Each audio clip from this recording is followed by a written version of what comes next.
Melly Goeslaw, pasti kita langsung ingat dengan deretan hitsnya. Menariknya, kebanyakan hits bikinan Melly adalah original soundtrack film. Tak aneh jika ia sering dijuluki sebagai Ratu Soundtrack Indonesia. Perempuan bernama lengkap Meliana Casey Goeslaw ini merupakan seorang penyanyi, penulis lagu, penata musik, produser musik, dan aktris. Ia lahir di Bandung pada 7 Januari 1974. Sejak kecil, ia telah menyukai musik, bahkan Melly kecil merupakan teman seperjuangan almarhum Nike Ardilla. Melly dan Nike sering bertemu dan berteman ketika mereka bergabung di sebuah sanggar bernyanyi yang sama. Melly merupakan putri sulung dari pasangan Ersy Sukaisih dan Melky Goeslaw.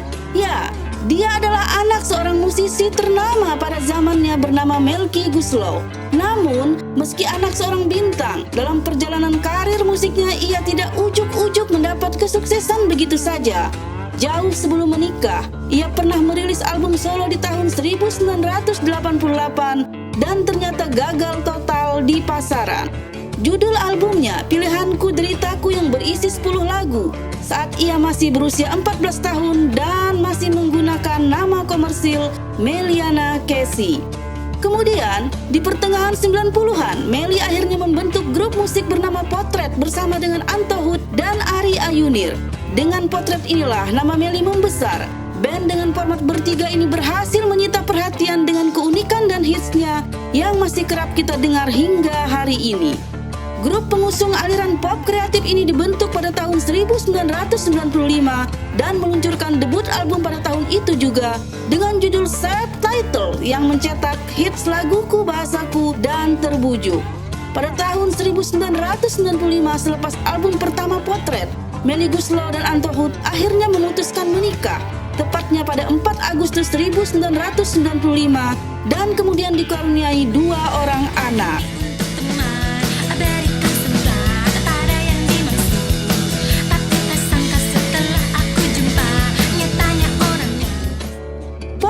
Sejak 95 hingga 98 terus produktif menelurkan album, meski kemudian vakum beberapa tahun di puncak popularitas Potret dikarenakan pada 1999 Melly Goeslaw memulai produksi album solonya. Bersama Ari Lasso di tahun itu, album solonya rilis dan sangat populer dengan lagu andalan berjudul Jika. Sejak itu, karirnya baik format solo maupun band semakin cemerlang, baik sebagai penyanyi maupun pencipta lagu. Hingga akhirnya ia dan suami dipercayai dalam menggarap beberapa lagu tema atau soundtrack film.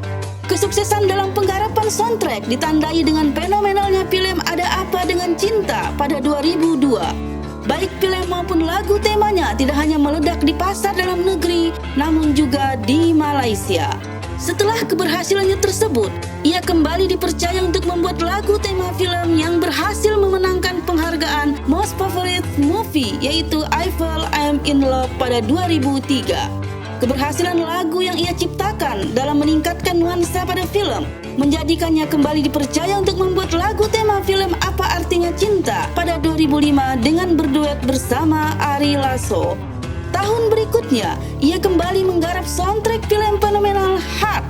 Tetapi, dalam soundtrack tersebut ia tidak ikut bernyanyi, hanya menciptakan semua lagu untuk soundtrack film tersebut. Setelah itu, ia terus-terusan menjadi bagian dari kesuksesan sederet film populer lainnya, seperti Tentang Dia, Ayat-Ayat Cinta, Ketika Cinta Bertasbih, Habibie dan Ainun, dan banyak lagi. Pantas jika akhirnya ia disebut sebagai Ratu Soundtrack Indonesia. Bahkan majalah Rolling Stone memberikan penghargaan pada Melly Goeslaw sebagai pencipta lagu Indonesia terbaik. Bukan omong kosong, selain hits untuk band Potretnya dan album solonya, ia juga sukses mengorbitkan beberapa penyanyi. Salah satunya adalah grup Bukan Bintang Biasa yang terdiri dari Raffi Ahmad, Dimas Beck, Laudia Cynthia Bella, Ayu Sita, dan Chelsea Olivia. Belum lagi keberhasilannya menciptakan banyak lagu untuk penyanyi Indonesia lain, seperti lagu Menghitung Hari, Surga Yang Tak Dirindukan, Tegar, Ayat-Ayat Cinta, Jera, dan Biarlah Rahasia yang membuat Kade dan Rosa makin bersinar.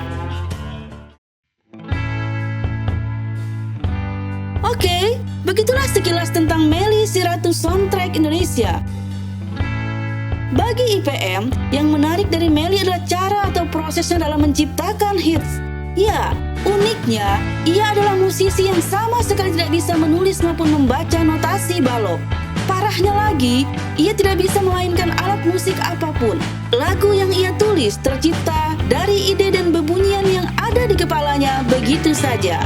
Ketika dia mendapatkan inspirasi, langsung merekamnya dalam bentuk nyanyian. Barulah setelah direkam, lagu itu diterjemahkan ke dalam chord bersama dengan suaminya, Anto Hood. Peran Anto sangat besar dalam proses produksi seluruh hits Melly, karena dalam hal komposisi sepenuhnya dikerjakan olehnya.